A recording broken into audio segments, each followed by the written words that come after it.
Research on the effects of CBI. Computer-based instructional programs are big business. It is estimated that as much as $2.2 billion a year is spent at all levels of education. With that much money at stake, and to make the best buying decision possible, educators should know what the research literature says about the effectiveness of CBI. Fortunately, computer-based instruction is such a widely researched topic that several authors from time to time have attempted to summarize what has been learned about one aspect or another of this matter.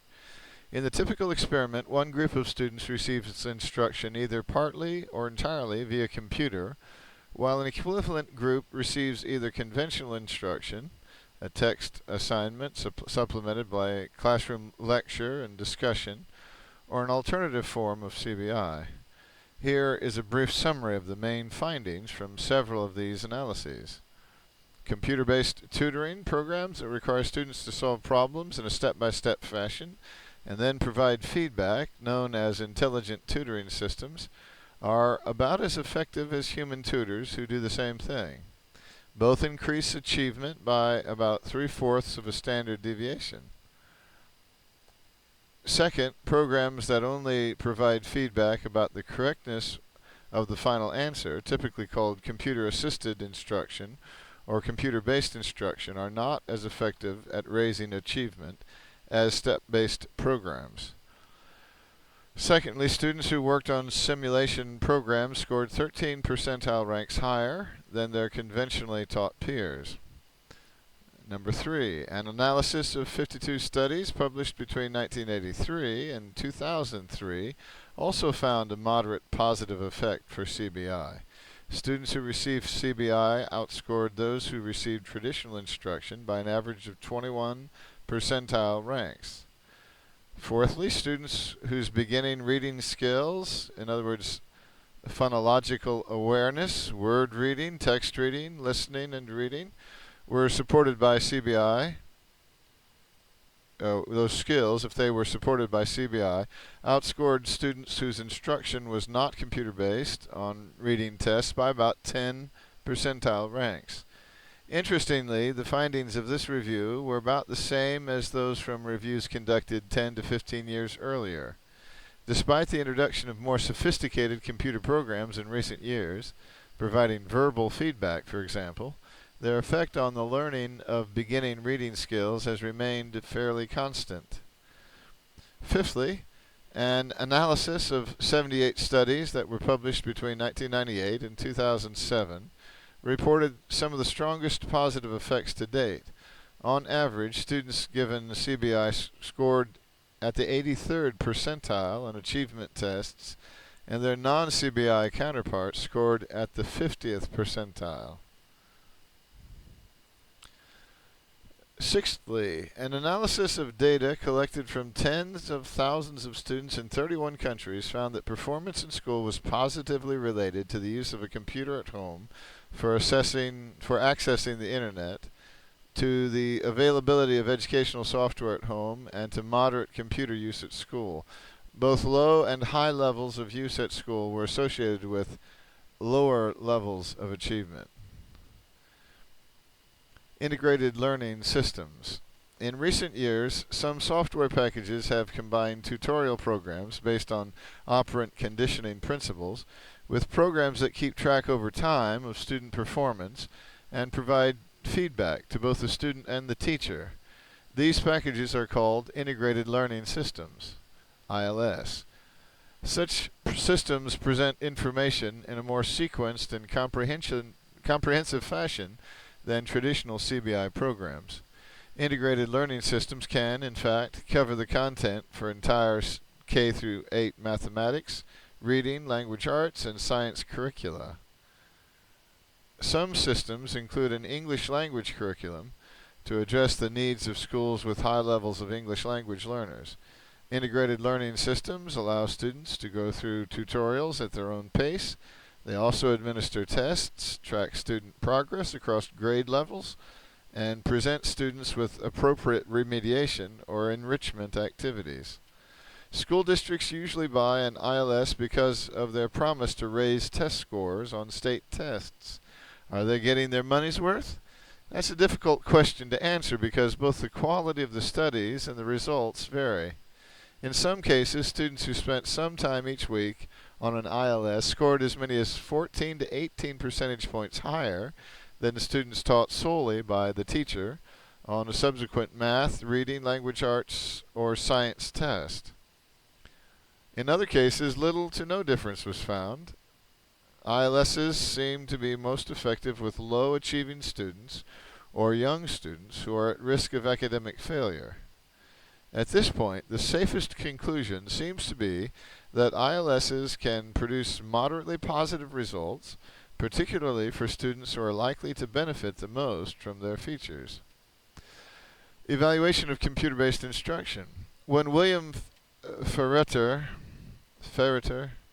a 6th grade teacher of the year for Wake County, North Carolina School District, was asked by a group of teacher education students which classroom technologies were most important to him, he gave them an answer they probably weren't expecting. He said that he could successfully teach his students without using any piece of technology.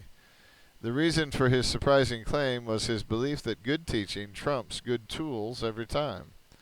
But he quickly added that effective teachers know how to use good tools to make learning more efficient. He has also said that technology itself does not motivate students. This is precisely how we feel about the use of various CBI technologies. Our evaluation of over 30 years of research is that CBI is not the equivalent of a wonder drug, but when properly designed and used, it can effectively supplement a teacher's attempts to present, explain, apply, and reinforce knowledge and skills. Simulation programs, for example, seem to be particularly useful for helping students understand scientific concepts and procedures, and many drill and practice programs provide teachers with detailed information about each student's strengths and weaknesses for a given subject. These findings also reaffirm what we suggested in the opening chapter about good teaching being partly an art and partly a science. Whenever you, as a teacher, apply any psychological principle in your classroom, you will need to ask yourself, for whom is this instructional technique likely to be beneficial? With what materials? For what outcome? In other words, as effective as computer-based instruction may be in certain circumstances, it should never be looked upon as a substitute for high-quality instruction. Talented teachers will always be needed to create a positive classroom environment, monitor student progress, and orchestrate the sequence and pace of instructional events. Pause and reflect. Many educators feel that operant conditioning presents a cold, dehumanizing picture of human learning and ignores the role of such factors as free will, motives, and creativity. Do you feel that way while reading this chapter? Not at all. Do you think positive attributes of operant conditioning balance out possible negative aspects? For the most part. Behavior modification. Although applied in many ways, the term behavior modification basically refers to the use of operant conditioning techniques to, as the phrase indicates, modify behavior. Because those who use such techniques attempt to manage behavior by making rewards contingent on certain actions, the term contingency management is also sometimes used. After Skinner and his followers had perfected techniques of operant conditioning in modifying the behavior of animals, they concluded that similar techniques could be used with humans. In this section, we will briefly discuss several techniques that teachers may use to strengthen or weaken specific behaviors. Techniques applied in education to strengthen behaviors include shaping, token economies, and contingency contracts. Techniques that aim to weaken behaviors include extinction and punishment. Shaping. You may want to take a few minutes now to review our earlier explanation of shaping. Most attempts at shaping important classroom behaviors should include at least the following steps.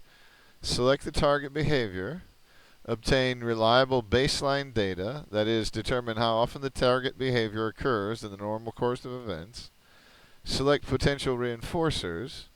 In small steps, reinforce successive approximations of the target behavior each time they occur. Reinforce the newly established target behavior each time it occurs. Reinforce the target behavior now on a variable reinforcement schedule. To illustrate how shaping might be used, imagine that you are a third grade teacher or a middle or high school teacher with a chronic problem. One of your students rarely completes more than a small percentage of the arithmetic or algebra problems on the worksheets you distribute in class, even though you know the student possesses the necessary skills. To begin, you decide that a reasonable goal would be for the student to complete at least 85% of the problems on a given worksheet. Next, you review the student's work for the past several weeks and determine that on average he completed only 25% of the problems per worksheet. Your next step is to select positive reinforcers that you know or suspect will work. Reinforcers come in a variety of forms. Most elementary school teachers typically use such things as stickers, verbal praise, smiles, and classroom privileges. For example, feeding the gerbil, cleaning the erasers. Middle school and high school teachers can use letter or numerical grades, material incentives, such as board games and computer games, as long as school policy and your financial resources allow it, and privately given verbal praise.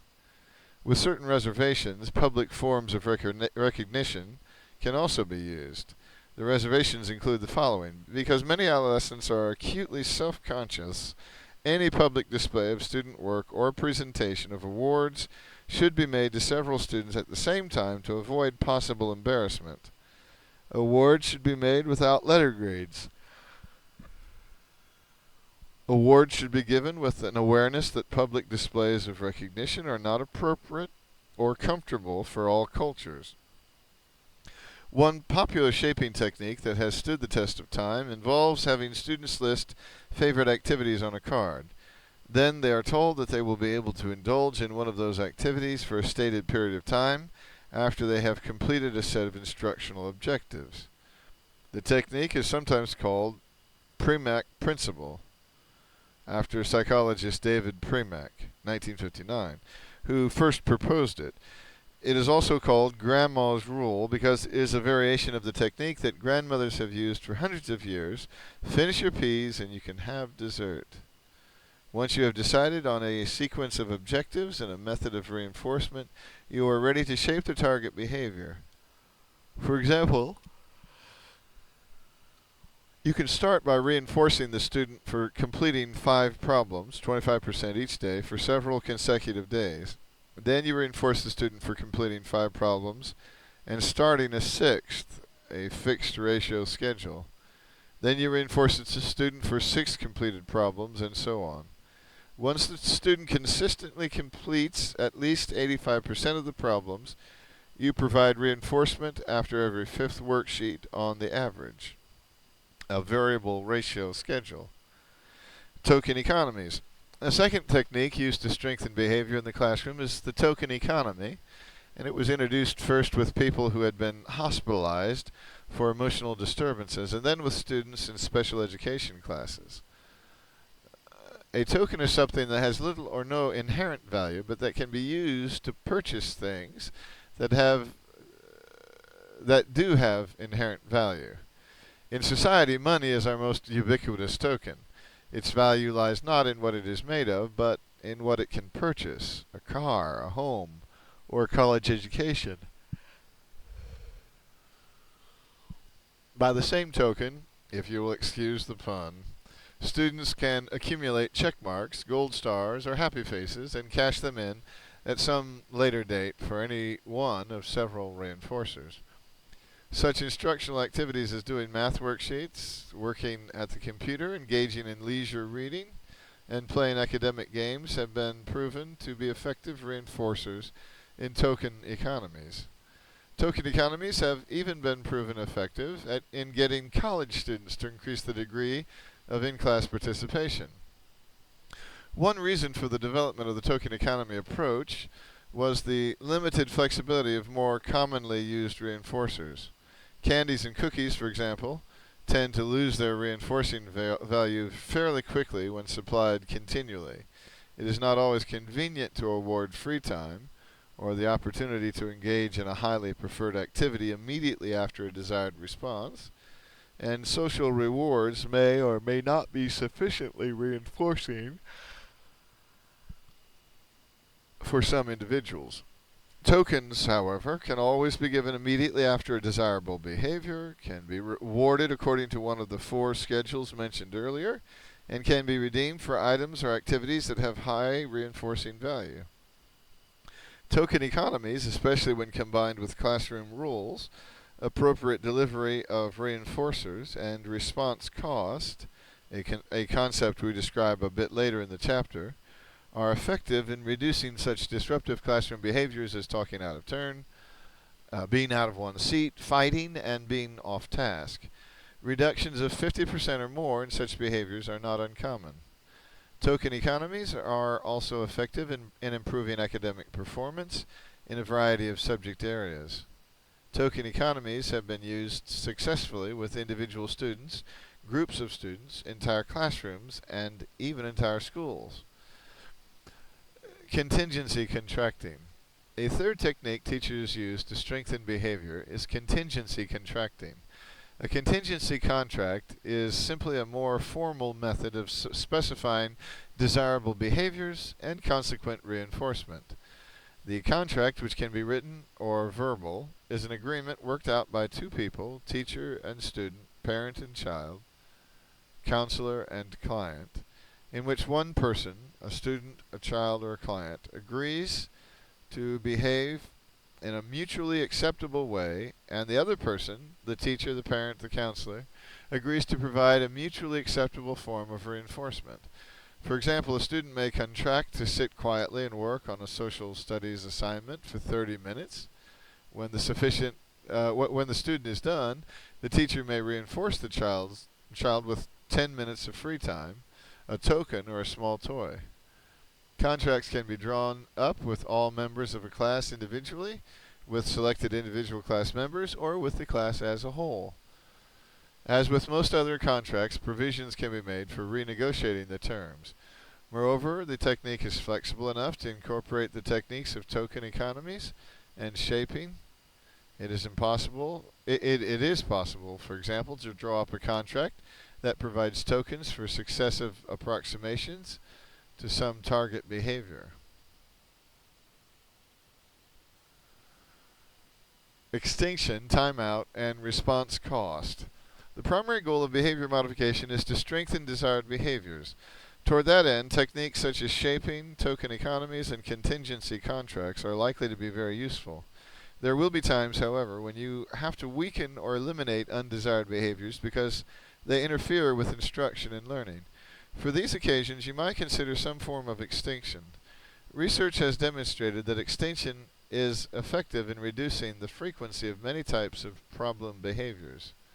The most straightforward approach is to ignore the undesired response.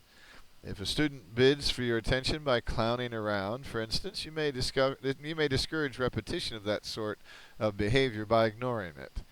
It is possible, however, that classmates will not ignore the behavior but laugh at it. Such response-strengthening reactions from classmates will likely counteract your lack of reinforcement. Accordingly, you need to observe what happens when you try to extinguish behavior by not responding. If other students are reinforcing a youngster's undesired behavior, or if a behavior becomes disruptive, you may want to apply the timeout procedure. Suppose a physically active 3rd grade boy seems unable to keep himself from shoving classmates during recess. If verbal requests, reminders, or warnings fail to limit the shoving, the boy can be required to take a 5-minute timeout period immediately after he shoves a classmate. He must sit alone in the classroom for that period of time while the rest of the class remains out on the playground. Timeout is an effective means of reducing or eliminating undesired behaviors, particularly those that are aggressive or disruptive, for both students who do and who do not have a disability. The rules for the procedure should be clearly explained, and after being sentenced to timeout, which should last no more than 5 minutes, a child should be given reinforcement for agreeable, helpful behavior. For example, "Thank you for collecting all the playground balls so nicely, Tommy." Another technique, response cost, is similar to timeout in that it involves the removal of a stimulus. It is often used with a token economy. With this procedure, a certain amount of positive reinforcement, for example 5% of previously earned tokens, is withdrawn every time a child makes an undesired response. If you have ever been caught exceeding the speed limit and been fined at least $50, you can probably attest to the power of response cost as a modifier of behavior. As with extinction and timeout, research confirms that response cost helps reduce a variety of problem behaviors, such as getting off task, not following directions, and engaging in disruptive behavior for a wide range of children.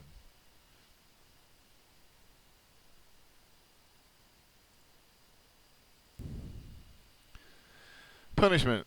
Punishment is one of the most common behavior modification techniques, particularly when it takes the form of corporal punishment. It is also one of the most controversial. One factor that makes this issue controversial is that many parents believe in corporal punishment and spank their children, whereas lobbying groups such as End Physical Punishment of Children and the National Coalition to Abolish Corporal Punishment in Schools work to persuade state and federal officials to pass laws that outlaw the practice, partly on the basis of moral grounds, and partly because there is no scientific evidence that corporal punishment helps children develop more effective social and self-control skills, which is just a bunch of crap. A second factor is that researchers have different views about what the existing research means. For example, Elizabeth Gershoff analyzed 88 studies conducted over the past 60 years and concluded that corporal punishment was strongly associated with such negative behaviors and experiences as low internalization of moral rules, aggression, delinquent and antisocial behavior, low-quality parent-child relationships, and being the recipient of physical abuse. The definition of corporal punishment used by Gershoff was the use of physical force with the intention of causing a child to experience pain but not injury for the purposes of correction or control of the child's behavior. Gershoff's conclusions were challenged by Diana Baumrind, Robert Larzarel, and Philip Cowan on several grounds, one of which concerned the definition Gershoff chose to work from. These researchers argued that Gershoff's findings were due in part to the fact that the definition she used allowed her to include studies whose forms of punishment were more severe than most parents administer. Baumrind et al. Advocated limiting the analysis to studies in which the form of corporal punishment used was more common, mild to moderate spanking.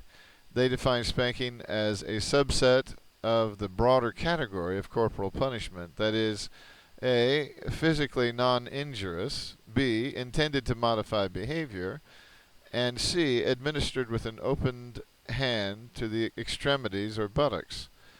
A reanalysis of those studies examined by Gershoff that were more consistent with this narrower definition produced a considerably weaker but still positive relationship between spanking and aggressive behavior.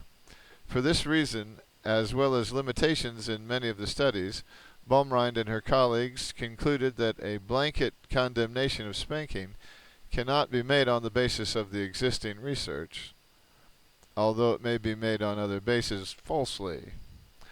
I added falsely, but it's true. A final word of caution before leaving this topic. As Elizabeth Gershoff pointed out, the studies she reviewed were correctional in nature. That is, researchers simply sought to determine whether a relationship exists between corporal punishment and aggressive behaviors exhibited by children. Consequently, one cannot draw the conclusion from this research that spanking children causes them to be more aggressive. It is just as plausible until additional research proves otherwise, that children who are inherently more aggressive than others cause their parents and other adults to administer more corporal punishment. Another possibility is that a third variable, such as inconsistent discipline, is responsible for both increased use of corporal punishment and aggressive behavior in children. The use of corporal punishment in schools is currently banned in 31 states and Washington, D.C. The remaining states either give schools broad authority to punish students physically, permit corporal punishment as long as it adheres to legal guidelines or are silent on the matter. Where states have not addressed the issue, local districts may regulate the use of corporal punishment or ban it altogether. The use of corporal punishment in schools has consistently fallen. In 1976, approximately 3.5% of school children received some form of corporal punishment. I was among those 3.5%, and it worked. By 2006, the percentage had fallen to 0.46. Should you use behavior modification? This may seem a strange question to ask given the number of pages we have just spent covering behavior modification methods. Obviously, we feel that the results of decades of research on these techniques justify their use by teachers. Nevertheless, there are criticisms of behavior modification that are not adequately addressed by research findings and that you should carefully consider. One criticism of using behavior modification over an extended period of time is that students may develop a "what's in it for me" attitude. That is, some students may come to think of learning as something they do only to earn an immediate reinforcer. The potential danger of using behavior modification over an extended period of time is that learning may come to an abrupt halt when no one is around to supply reinforcement. This point will be addressed in the chapter on social cognitive theory. A second major criticism is that behavior modification methods, because of their potential power, may lend themselves to inappropriate or even unethical uses. For example, teachers may shape students to be quiet and obedient because it makes their job easier, even though such behaviors do not always produce optimum conditions for learning. In response to these criticisms, Skinner and other behavioral scientists argue that students' behaviors are going to be shaped one way or another, regardless of what we do or don't do. It would be far better, so this argument goes, to use behavior modification tools in such a way that almost everyone acquires behaviors that support meaningful learning. This response suggests that educators could be accused of being unethical for not making use of an effective learning tool. The challenge, of course, is to use it wisely. The following suggestions for teaching will give you additional ideas for putting operant conditioning principles into practice.